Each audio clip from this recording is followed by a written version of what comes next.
नमस्कार, मैं निर्मल रतनलाल वैद। आज एक बहुत ही महत्वपूर्ण विषय पर मैं बात करने जा रहा हूं। श्री संजय अग्रवाल जी, जो पिछले 32 वर्षों से अधिक समय से मैथमेटिक्स की क्लासेस ले रहे हैं, 10वीं से 12वीं के विद्यार्थियों को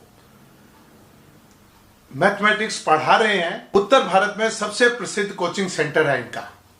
तो हम शिक्षा के बारे में इनसे बात करेंगे, शिक्षा नीति के बारे में इनसे बात करेंगे। आज हमारा विद्यार्थी क्यों इतने तनाव में रहता है, उसके ऊपर हम बातचीत करेंगे ताकि अधिक से अधिक विद्यार्थियों को इसका लाभ हो सके।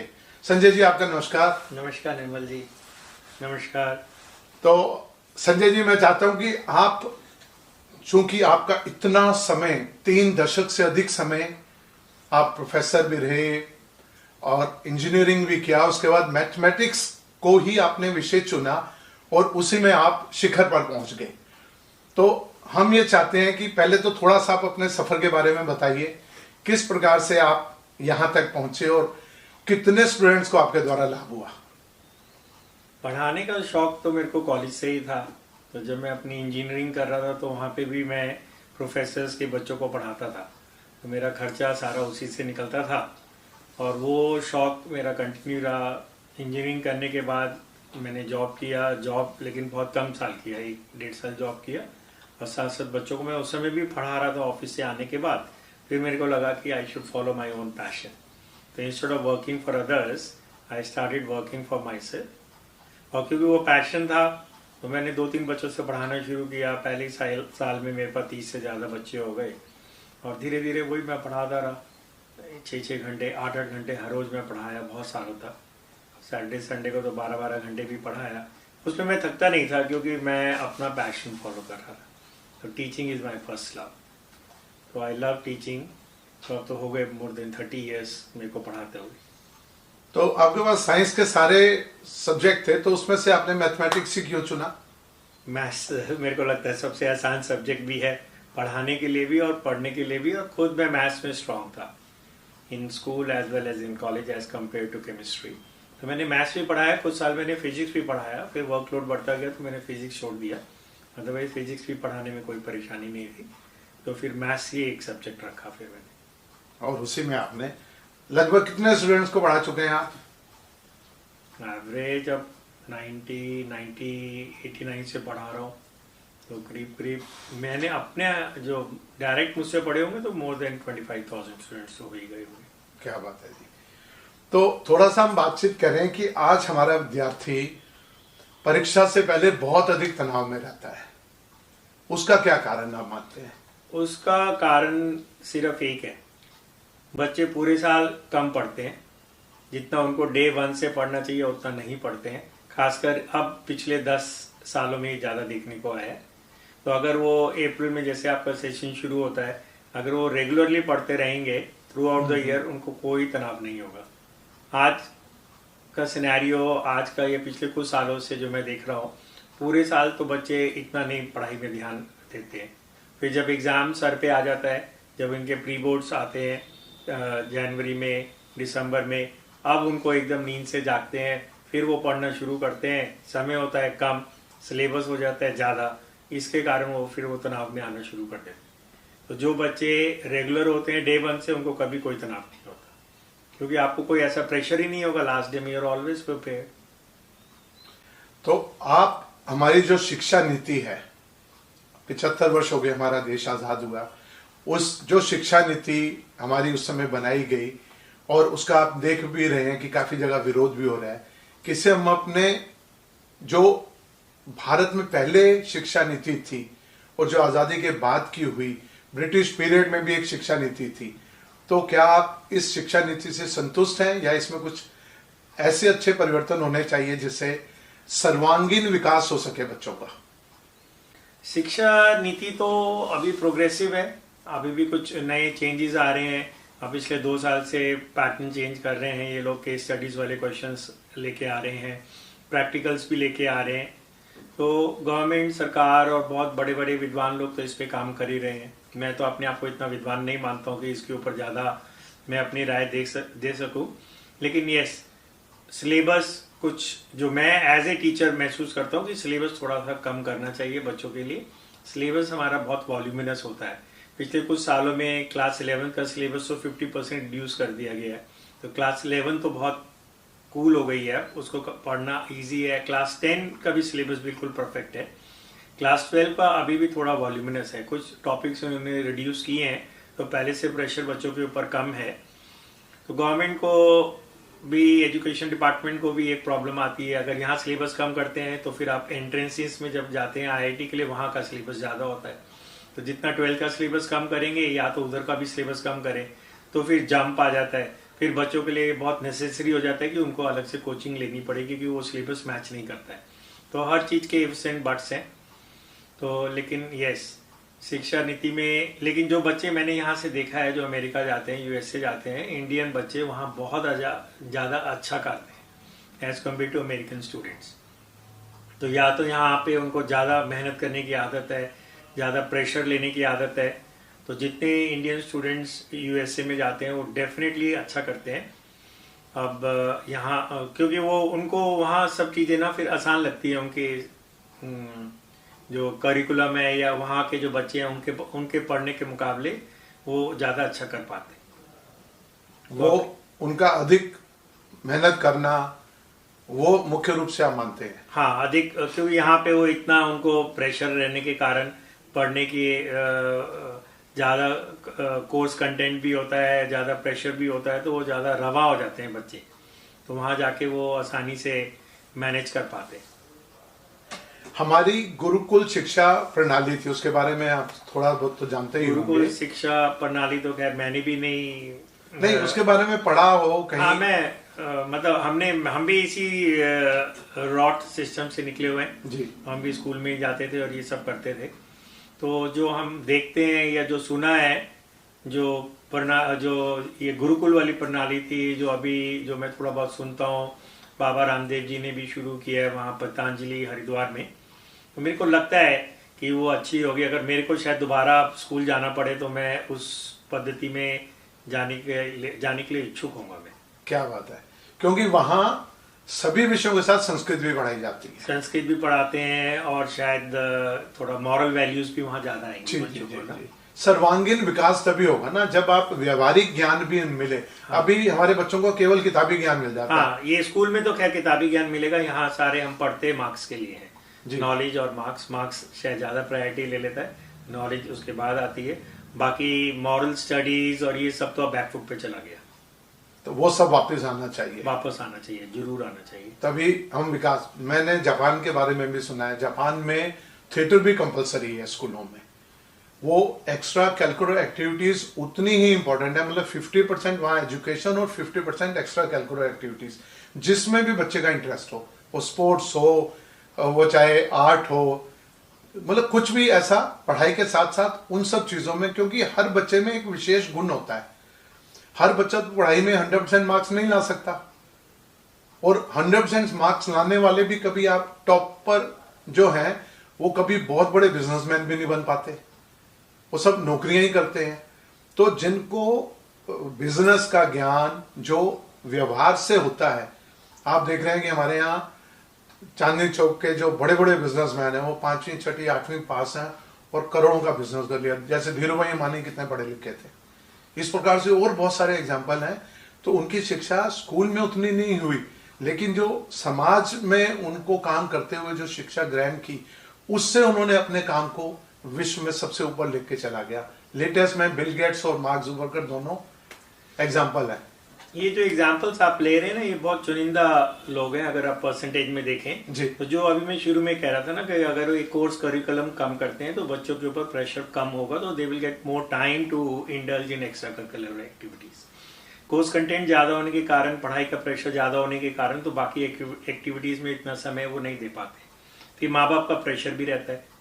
तो अभी जो मैंने देखा है, जो सक्सेस रेट है ना, सबसे आसान काम किसी बच्चे के लिए पढ़ना है। अगर 100 बच्चे पढ़ रहे हैं तो उसमें 90 सक्सेसफुल होंगे। 100 बच्चे क्रिकेट के लिए प्रैक्टिस कर रहे हैं, उसमें से शायद 1% ही भारतीय टीम में जा पाएंगे। बहुत सारे बच्चे म्यूजिक में हैं, तो जो शिखर पे पहुंचेंगे वो बहुत कम है, तो जो हम नाम ले रहे हैं ना, वो बहुत, उनकी परसेंटेज देखोगे तो 0.001% होगा। जी जी। लेकिन अब पढ़ के अगर आप सक्सेसफुल होंगे वो बहुत ज्यादा लोग होंगे। लेकिन हम उनके नाम इतने नहीं जानेंगे क्योंकि वो तो बहुत सारे हैं, और ये बिल गेट्स का नाम ले रहे हैं और आप ऐसे नाम ले रहे हैं, तो वो बहुत कम परसेंटेज है। तो मैं बच्चों को यही बोलता हूँ, मैंने कहा सबसे आसान काम पढ़ाई करना है। अगर आप म्यूजिक में जाते हैं, सितार सीख रहे हैं, उसमें आपको ज्यादा मेहनत है। आप क्रिकेट खेलना चाहते हैं तो उसमें आपको ज्यादा प्रैक्टिस करनी पड़ेगी। एक अच्छे टेनिस प्लेयर बनना चाहते हैं तो आपको उसमें ज्यादा मेहनत करनी पड़ेगी। सबसे आसान काम पढ़ना है। पढ़ाई के अंदर सक्सेस रेट सबसे ज्यादा है जी। तो अगर आप अच्छा पढ़ रहे हैं तो आप लाइफ में एक स्टेबल पोजीशन पे तो आ ही जाएंगे, और आप अच्छा अर्न कर पाएंगे, अपनी फैमिली को आप अच्छा आगे आप ब्रिंग कर पाएंगे फ्यूचर में। तो पढ़ाई सबसे आसान चीज है एज कम्पेयर टू अदर्स। तो पढ़ाई क्या सिर्फ अर्निंग के लिए ही सब लोग पढ़ाई करते हैं? प्रैक्टिकली तो वही होता है, अर्निंग के लिए सब लोग पढ़ाई करते हैं, आगे अपने फ्यूचर के लिए।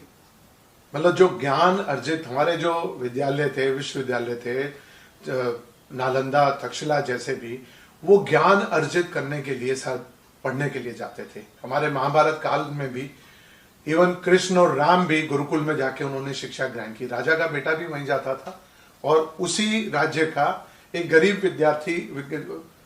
व्यक्ति का बच्चा भी वहीं पढ़ने जाता था। तो शिक्षा ग्रहण करने के बाद आप सबको क्या करना है, गृहस्थ जीवन सबको बिताना है या नहीं भी बिताना है, तो आपको इनकम तो जनरेट करनी पड़ेगी ना। अब जाके आप साधु, या तो साधु बन जाइए फिर, या फिर किसी चैरिटेबल में काम करिए। तो सबको अल्टीमेटली आप अपनी तरफ, चारों तरफ भी देख लीजिए, अगर आप 100 लोगों से मिल रहे हैं तो उसमें 98 तो अपनी जीविका अर्न कर ही रहे हैं ना जी। तो आपको अपनी जीविका तो अर्न करनी पड़ेगी। जीविका अर्न करने के लिए आपको कुछ काम करना पड़ेगा, नौकरी करनी पड़ेगी या अपना कोई ब्याज से करना पड़ेगा। तो उसमें अगर आप पढ़े लिखे हैं तो आप ज्यादा अच्छा कर पाएंगे। तो इसलिए तो मैं बार बार यही बोलता हूँ कि पढ़ाई तो करनी है, पढ़ाई के बाद वो जो ज्ञान आ रहा है उस ज्ञान से आपको अपने लिए इनकम जनरेट करनी है। तो नौकरी तो सबको करनी है, पैसा सबको कमाना है। भाई नौकरियां अब लिमिटेड हैं, अब लोग अपना जो शुरू कर रहे हैं, विद्यार्थी बहुत सारे हैं। हाँ, कितना अच्छा ये नया वो शुरू है स्टार्टअप कल्चर। हाँ। तो ये बहुत ही अच्छा है, ये बहुत अच्छा कल्चर है। बच्चे कितने इस पढ़ाई में वो उतना रुचि ना ले, लेकिन अदरवाइज उनका आईक्यू तो पहले से बढ़ रहा है। जो पहले बच्चे होते थे, जो आज के बच्चे हैं, उनका आईक्यू तेज है। वो अलग बात है कि पढ़ाई में वो कम समय दे पाते हैं। टेक्निकल एजुकेशन में भी तो बहुत अच्छा स्कोप है। हाँ, टेक्निकली हर जगह स्कोप है। अगर आप एजुकेटेड हैं तो आप बहुत, मतलब आपका सक्सेस रेट बढ़ जाता है। वही आप कम एजुकेशन में आप कोई बिजनेस भी करने जा रहे हैं, आप 10वीं तक ही पढ़े हैं और उसके बाद आप कोई बिजनेस कर रहे हैं, आप इंजीनियरिंग करके या ग्रेजुएशन करके वही बिजनेस कर रहे हैं, तो आपका सक्सेस रेट डेफिनेटली उसके मुकाबले ज्यादा होगा, क्योंकि आपके सोचने की क्षमता भी बढ़ जाएगी। बच्चे बहुत पूछते हैं कि सर हम ये मैथ्स पढ़ते हैं, फिजिक्स पढ़ते हैं, केमिस्ट्री पढ़ते हैं, बाद में जाके इसका कोई भी यूज नहीं होगा। अब कोई IIT से करके आ रहा है और वो IAS ऑफिसर बन रहा है, तो वहाँ जो उसने टेक्निकल नॉलेज अर्जित किया उसका यूज नहीं होता है। मैं कई डॉक्टर्स को जानता हूँ, मैं MBBS करके वो सिविल सर्विसेज में चले गए, तो उधर फिर उनका कोई डॉक्टरी का ज्यादा यूज नहीं होता है। तो ये बच्चे पूछते हैं क्यों हम पढ़ते हैं, ये सवाल मेरे को भी बड़ा वो लगता है। लेकिन मैंने अब क्योंकि अब मैं पढ़ा रहा हूँ तो मैं महसूस कर रहा हूँ, ये जो हम पढ़ रहे हैं ना, फिजिक्स है, केमिस्ट्री है, मैथ्स है, अकाउंट्स है, इकोनॉमिक्स है, these are exercises for our brains. तो बॉडी के एक्सरसाइज के लिए आप जिम चले जाते हो, सुबह दौड़ने चले जाओगे, घूमने के लिए चले जाओगे, दिमाग की एक्सरसाइज के लिए क्या करो। तो ये जो हम पढ़ाई कर रहे हैं ना, ये these are exercises for our brain. तो जितना हम पढ़ते हैं, जितने हम डिफिकल्ट सब्जेक्ट पढ़ते हैं, फिजिक्स, केमिस्ट्री, मैथ्स वगैरह, तो हमारा ब्रेन शार्प होता है। जब हमारा ब्रेन शार्प होता है तो जब हम बाद में समाज में उतरेंगे, कोई नया काम करेंगे, तो हम उसको बहुत जल्दी पिक करेंगे। तो as compare to a person who has not really gone to the school, वो ज्यादा समय लगाएगा उसी चीज को सीखने के लिए। मैं यहाँ देखता हूँ मेरे ऑफिस में भी कोई स्टाफ आएंगे या कुछ आएंगे, कुछ लोग एक चीज 2 दिन में सीख जाते हैं, कुछ लोग 1 महीने में सीखते हैं, कुछ लोग 1 साल में भी नहीं सीख पाते।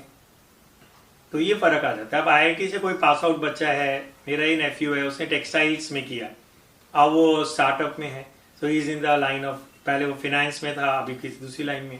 टेक्सटाइल का फाइनेंस से या बैंकिंग से क्या लेना है। फिर भी ये IIT वाले बच्चों को पास आउट होने के बाद किसी भी आप डिसिप्लिन से करते हैं, किसी और डिसिप्लिन में उनको अच्छी जॉब मिल जाती है। तो वहाँ जो उनको जॉब दे रहे हैं उनको पता है कि ये IIT से आया है, इसका ब्रेन फर्टाइल है, ये बहुत जल्दी पिक कर लेगा। तो उसको कोई नई जगह पे भी डाल देंगे ना, वो 2 4 5 10 दिन 15 दिन के अंदर उस फील्ड को भी बहुत जल्दी ग्रास्प कर लेगा, क्योंकि उसका मेंटल एक्सरसाइजेज अच्छी हुई है, उसका पिकअप पावर बहुत ज्यादा है। तो ये इसलिए हम पढ़ते हैं। अभी मार्क्स को भी छोड़ दीजिए, नॉलेज को भी छोड़ दीजिए, हम अपनी ब्रेन की एक्सरसाइजेस कर रहे हैं। जो टीचर्स भी ना जो आखिर तक पढ़ा रहे हैं, आप 60 इयर्स तक पढ़ा रहे हैं, 70 इयर्स के हो गए जब भी पढ़ा रहे हैं, वो लोग शार्प रहते हैं, वो जल्दी पिक करते हैं। तो ऐसे हमारे पॉलिटिशियंस भी हो गए 80 इयर्स तक वो पॉलिटिक्स में इतना दिमाग वो यूज कर रहे हैं, तो उनका ब्रेन शार्प रहता है, क्योंकि दे आर एक्सरसाइजिंग। खाली पढ़ाई से नहीं, और चीजों को भी वो सोसाइटी में हैंडल कर रहे हैं, तो दे रिमेन शार्प। आप बिल्कुल ही काम करना छोड़ दीजिए, 70 के बाद काम करना छोड़ दीजिए, चुपचाप घर में बैठ दीजिए, तो धीरे धीरे फिर आपका ब्रेन डल होना शुरू हो जाएगा। तो we are studying various subjects which we may not have any use later, but yes indirectly उनका बहुत बड़ा रोल है। क्या बात है, बिल्कुल ठीक कहा जी। हमने कई में डीजीपी हमारे यहाँ जो IITian है, इसी प्रकार से MBBS जो है वो फिल्म मेकर बन जाते हैं। और आपने जो देखा होगा, जो आपके DGP IITian है वो अच्छा शासन कर रहे होंगे, अच्छे डिसीजंस वो ले रहे होंगे। बहुत जबरदस्त, वो अच्छे राइटर भी हैं और सोशल वर्कर भी हैं, और इतने हर फील्ड में वो स्पोर्ट्समैन भी हैं। क्योंकि मुझे वही लगता है कि मैं पूर्णतः सहमत हूं आपसे, जब एजुकेशन में उन्होंने इतनी पढ़ाई की और उससे जो ब्रेन डेवलप हुआ, उससे वो कोई भी फील्ड जल्दी से ग्रास्प कर सकते हैं। आज जो मुझे लगता है उत्तराखंड में अभी तक जितने DGP आए हैं उनमें सबसे श्रेष्ठ हैं वो। हाँ जरूर, अब क्योंकि टैग भी हो गए ना, अपने बैकग्राउंड बताया कि वो IIT से हैं, तो एक टैग तो वहां लग ही गया, तो हम प्रिज्यूम कर ही लेंगे कि वो he will be definitely. Delhi IIT के टॉपर हैं जी। हाँ, तो फिर आप बताइए, दिल्ली IIT के टॉपर है तो he has to be good. ऐसे नहीं कि और नहीं अच्छे होंगे, और भी बहुत अच्छे होंगे, अच्छे हैं, लेकिन एक आपका एक बेंचमार्क तो बन गया कि वहां से जो आ रहा है वो IIT से जो बच्चे निकल के आ रहे हैं उसमें 80% तो डेफिनेटली टॉप ग्रेड होंगे ही होंगे। पहले जाना ही कितना मुश्किल हो जाता है, एडमिशन मिलना ही कितना मुश्किल है। तो वो एक गांव में 12वीं तक गांव में पढ़ाई की, उन्होंने IIT का नाम भी नहीं सुना था, और किसी के कहने पर एंट्रेंस दिया और उनका एडमिशन हो गया वहां।